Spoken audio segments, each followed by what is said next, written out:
All right. I decided to hit you guys with one more shape to shade. We made that kind of big. I have a picture, hopefully it's on the right side of your screen, of an open vessel.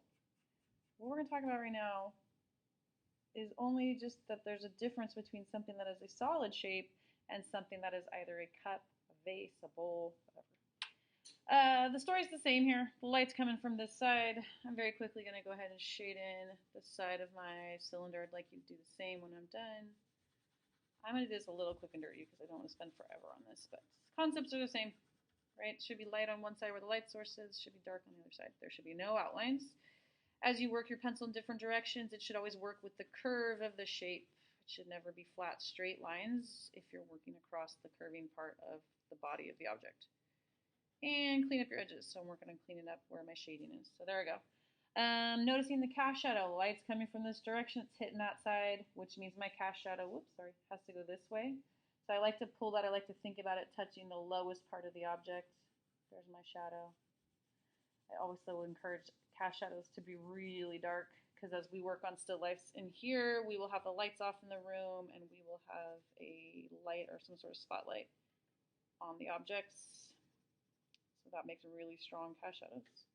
Now, the reason I have you guys doing a drawing of some sort of vase, cup, bowl, whatever, is that it changes on the inside of the object. My light is coming from this direction. Here's my light source. As the light source comes here, it hits this side, lights it up. But up here, as the light's coming down, it's going inside the cup.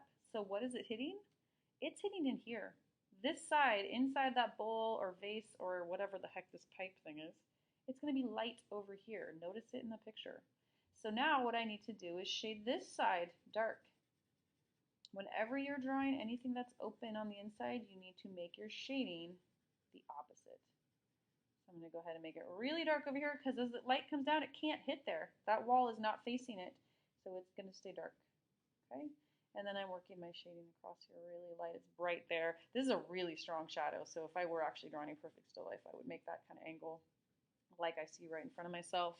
I also see that this has a like an edge. It's got a rim to the top of the cylinder shape that I'm working with, so I might go ahead and draw that in to give myself nice details to finish off this picture.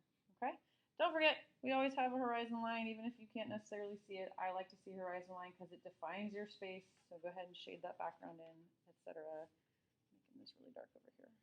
Okay, so now we understand the difference when you have an open container, how to shade that so that we know it when we look at it.